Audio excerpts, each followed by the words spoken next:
샬롬, 우리 주 예수 그리스도의 은혜와 평강이 함께하기를 기도하고 또한 축복합니다. 한 주간을 시작하는 월요일 아침입니다. 이 한 주간도 우리 하나님 말씀을 믿고 또 그 말씀을 이루려는 삶을 통해서 성령과 함께 큰 은혜 속에 살아갈 수 있기를 기도합니다. 오늘 함께 읽고 묵상할 말씀은 예레미야 29장 15절로부터 23절 말씀입니다. 제가 말씀을 읽어봅니다. 너희가 말하기를 여호와께서 우리를 위하여 바벨론에서 선지자를 일으키셨느니라. 다윗의 왕좌에 앉은 왕과 이 성에 사는 모든 백성 곧 너희와 함께 포로되어 가지 아니한 너희 형제에게 여호와께서 이와 같이 말씀하셨느니라. 만군의 여호와께서 이와 같이 말씀하시되 보라, 내가 칼과 기근과 전염병을 그들에게 보내어 그들에게 상하여 먹을 수 없는 몹쓸 무화과 같게 하겠고, 내가 칼과 기근과 전염병으로 그들을 뒤따르게 하며 그들을 세계 여러 나라 가운데에 흩어 학대를 당하게 할 것이며, 내가 그들을 쫓아낸 나라들 가운데에서 저주와 경악과 조소와 수모의 대상이 되게 하리라. 여호와의 말씀이니라. 너희들이 내 말을 듣지 않았기 때문이니라. 내가 내 종 선지자들을 너희들에게 꾸준히 보냈으나 너희는 그들의 말을 듣지 않았느니라. 여호와의 말씀이니라. 그런즉 내가 예루살렘에서 바벨론으로 보낸 너희 모든 포로여, 여호와의 말씀을 들을지니라. 만군의 여호와 이스라엘의 하나님께서 골라야의 아들 아합과 마아세아의 아들 시드기야에 대하여 이와 같이 말씀하시느니라. 그들은 내 이름으로 너희에게 거짓을 예언한 자라. 보라, 내가 그들을 바벨론의 왕 느부갓네살의 손에 넘기리니 그가 너희 눈 앞에서 그들을 죽일 것이라. 바벨론에 있는 유다의 모든 포로가 그들을 저주거리로 삼아서 이르기를 여호와께서 너를 바벨론 왕이 불살라 죽인 시드기야와 아합 같게 하기를 원하노라 하리니, 이는 그들이 이스라엘 중에서 어리석게 행하여 그 이웃의 아내와 간음하며 내가 그들에게 명령하지 아니한 거짓을 내 이름으로 말함이라. 나는 알고 있는 자로서 증인이라. 여호와의 말씀이니라 하시니라. 아멘.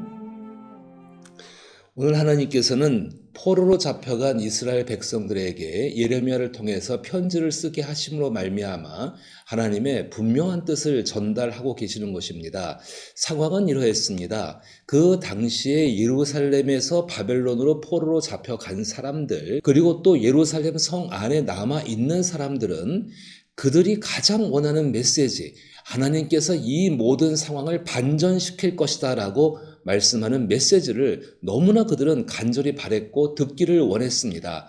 참 그러한 틈 가운데에서 그것을 이용하여서 자기의 어떤 목적을 이루고 자기의 유익을 이루고자 하는 선지자, 거짓 선지자죠. 그 거짓 선지자가 나타나게 되어집니다. 그것은 예루살렘 성보다는 바벨론으로 잡혀간 사람들 속에서 더 심각했습니다. 그들이 하는 말은 하나님께서 이 모든 상황을 반전시킬 것이다. 그래서 여러분들은 정말로 그것 가운데에서 나를 믿고 따라와라. 이런 말씀들을 전할 수밖에 없었지 않겠습니까? 자, 하나님께서 상황을 반전시킨다. 이건 우리가 기대하고 소망하는 일입니다. 그런데 그것은 하나님께서 하실 일입니다. 우리는 분명한 경계를 갖고 살아가야 합니다. 하나님께서 하실 일 속에서 내가 할 것은 무엇인가? 내 삶 속에서 나를 희생하여서 그 말씀을 이루기 위한 하나님 앞에의 책임과 의무들을 감당하는 삶을 살아야 한다는 것입니다. 그 삶 속에서 하나님의 뜻이 이루어졌을 때 하나님과 함께 기뻐하는 삶이 될 수 있다는 것이지요. 근데 바벨론으로 잡혀간 사람들은 그 거짓 선지자가 전한 것, 그 사람들의 말을 듣고서 하나님이 원래 원하시는 것, 70년 일정한 기간, 하나님의 뜻이 이루어지는 그 기간 동안만 거기서 기다리게 되면은 거기서 정말로 하나님과의 교제를 회복하고 하나님에 대한 자신들의 마음과 느낌들을 회복하고 그리고 하나님께 순종하는 본래 바르게 제대로 된 삶들을 살아낸다면은 하나님께서 그 정한 시간이 끝나면 반드시 돌아오게 하셨다고 약속하신 것이 있었습니다. 근데 그 약속보다는 아무래도 이 상황을 반전시켜서 빨리 돌아가게 하신다. 이것이 훨씬 더 빨리 다가올 수밖에 없겠지요. 그래서 그 성 가운데 흔한 메시지가 하나님께서 상황을 반전시킨다는 메시지였습니다. 특별히 그 일을 누가 했는가? 오늘 본문을 보게 되면은 21절 말씀 가운데에서 골라야의 아들 아합과 마아세아의 아들 시드기야가 이렇게 나옵니다. 바로 이 두 사람이 이 일 가운데 대표적인 일들을 했고 그 지명이 되는 사람들입니다. 이 사람들이 누군가? 이 사람들은 바벨론에서 잘 알고 있다고 말하는 사람들입니다. 그러니까 이런 것입니다. 정말로 이 선지자가 전해야 되는 것, 선지자가 깊이 알아야 되는 것은 하나님 말씀입니다. 근데 그 말씀이 아니라 바벨론에서 어떻게 처세술을 펼치고 이러한 상황 가운데 어떻게 외교술을 펼치고 이러한 상황 가운데 어떻게 정치적인 역량들을 동원해서 어떻게 이 난국을 타개할 수 있는가, 거기에 능숙한 사람이 여기 나온 이 두 사람입니다. 아합과 시드기야.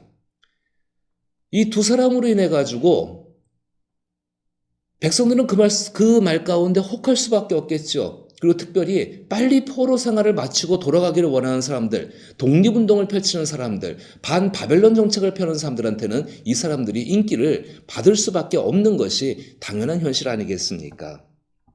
바로 이 사람들을 주 예수께서 어떻게 평가해 보시는가? 그것은 이 시대나 아니면은 요즘 교회 시대나 앞으로 장차에도 있을 일들입니다. 누룩과 같은 존재입니다. 자, 누룩이라는 것은 뭔가를 변화시키는 것이지요. 그 누룩이 변화되게 되면은 좋은 쪽으로 바뀌게 되면은 그것을 우리는 발효라고 부르게 됩니다. 하지만 나쁜 쪽으로 변화되게 되면은 그것을 부패라고 부릅니다. 예수님께서 그 당시 가운데 오셔서 마태복음 16장 6절 말씀 가운데에서 예수께서 이르시되 삼가 바리새인들과 사두개인들의 누룩을 조심하라라고 말씀하셨습니다. 무슨 말일까요? 그것이 그만큼 강력한 영향력을 미칠 수 있다는 것인데 두 개를 분리하지 않으셨습니다. 바리새인들이 주장하는 거하고 사두개인들이 주장하는 거, 이 두 가지를 분리하지 않으셨습니다. 바리새인들이 주장하는 것은 율법을 철저하게 지킴으로 말미암아 우리가 의롭게 된다는 것이지요.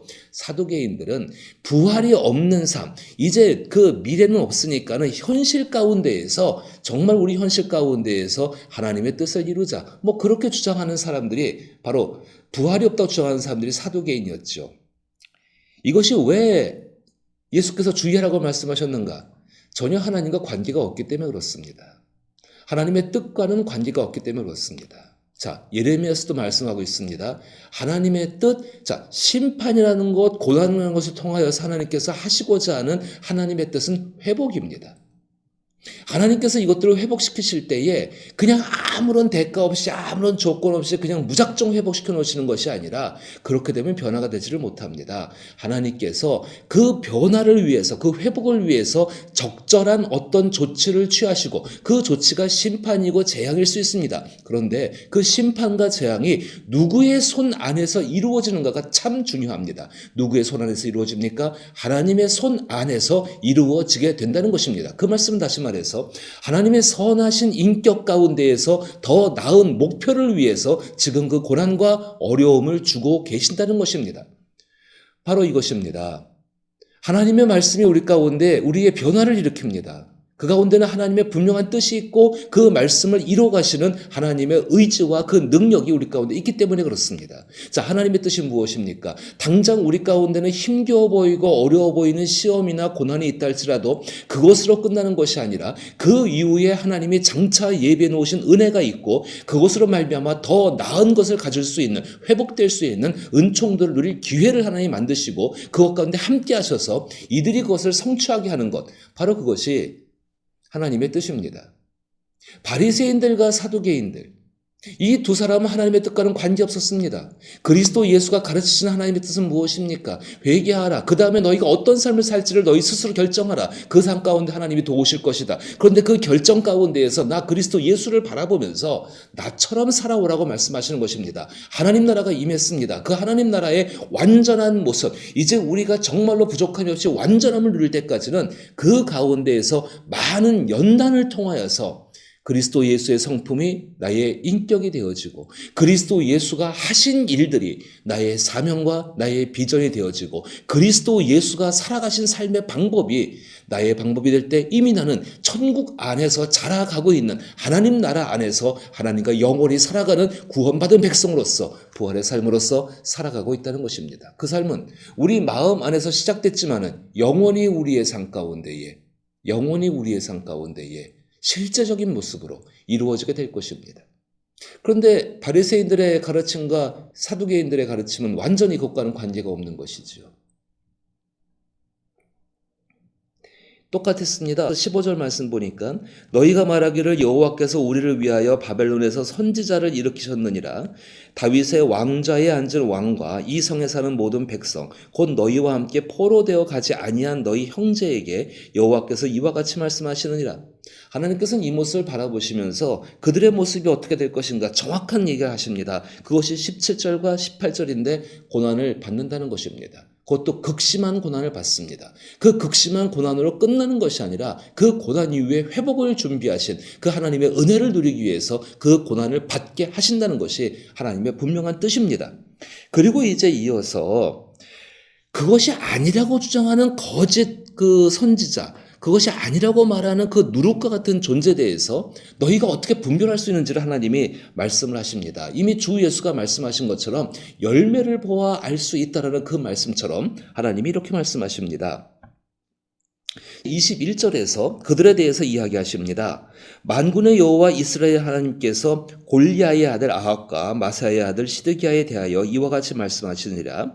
그들은 내 이름으로 너희에게 거짓을 예언하는 자라. 보라, 내가 그들을 바벨론의 왕 느부갓네살의 손에 넘기리니 그가 너희 눈 앞에서 그들을 죽일 것이라. 바벨론에 있는 유다의 모든 포로가 그들을 저주거리로 삼아서 이르기를 여호와께서 너를 바벨론 왕이 불살라 죽인 시드기야와 아합 같게 하기를 원하노라 하리니. 어떤 걸 말씀하고 있습니까? 바벨론 왕 느부갓네살에 의해서 이 두 사람, 거기 나오는 아합과 시드기야가 불에 태워서 처형을 당하게 됩니다.